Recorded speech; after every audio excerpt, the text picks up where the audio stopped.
طلباء و طالبات اور کرامین مدرسہ اور اساتذہ اکرام اور معزز حاضرین اور دیگر احباب و اکرام اور میرے مکتب کے عزیز بچوں اور باہر سے آئے ہوئے تمام لوگوں کا میں دل سے شکریہ ادا کرتا ہوں۔ میرے تقریر کی موضوع اخلاق ہے۔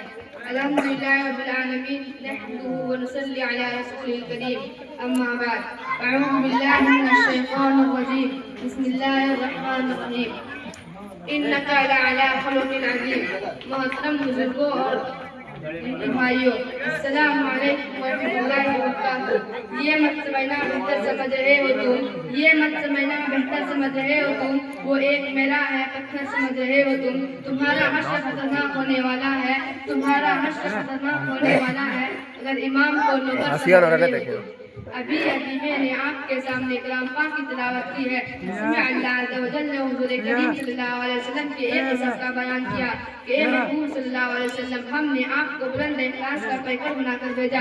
چنانچہ حضور پاک صلی اللہ علیہ وسلم کی حیات طیبہ اخلاص کے ناموں نے ملتے ہیں۔ آپ صلی اللہ علیہ وسلم حسن اخلاق کا عالم تھا کہ آپ کو کوئی گالی دیتا تو آپ اس کو دعا دیتے، آپ کو کوئی بڑا کہتا تو آپ مسکرا کر گزر جاتے، آپ کسی کو بلا نہ کہتے۔ ایک مرتبہ آپ صلی اللہ علیہ وسلم طائف تشریف لے گئے، وہاں کے لوگ ایک اللہ کی عبادت کری اور دین کو خالص کر کے نماز قائم کرے اور زکات دے۔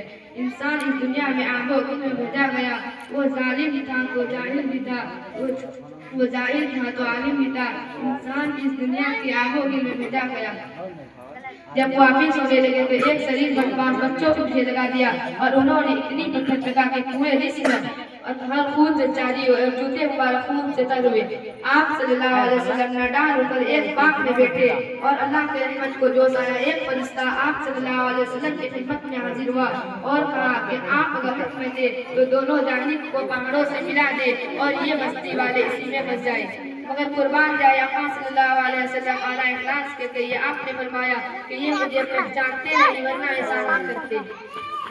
اسی طرح سے ایک نوجوان محمد بن قاسم رحمۃ اللہ علیہ جو دعوت لے کر ہندوستان آئے اور آج ہم سبھی کی بدولت سے مسلمان ہیں۔ الہی رحم کر کے طائف کے مکینوں پر، الہی رحم کر کے طائف کے مکینوں پر، الہی پھول برسا پتھروں والی زمینوں پر، جہاں لکھی نے رکھا ہے صداقت کے خلاف ان کو، جہاں لکھی نے رکھا ہے صداقت کے خلاف ان کو، بیچارے بے خبر انجام ہیں قدرے معافی کو۔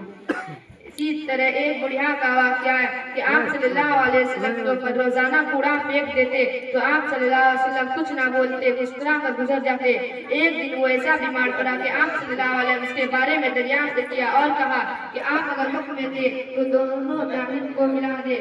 اور اسی طرح ایک بڑھیا جب آپ صلی اللہ علیہ وسلم بڑھیا کا خبر بیماری کے خبر پا کر تو خود اس کے بعد طائف تشریف لے گئے۔ بڑھیا نے جب اپنی پاس دیکھا تو رو رو کر معافی مانگنے لگے اور اسی وقت ایمان میں داخل ہوئے۔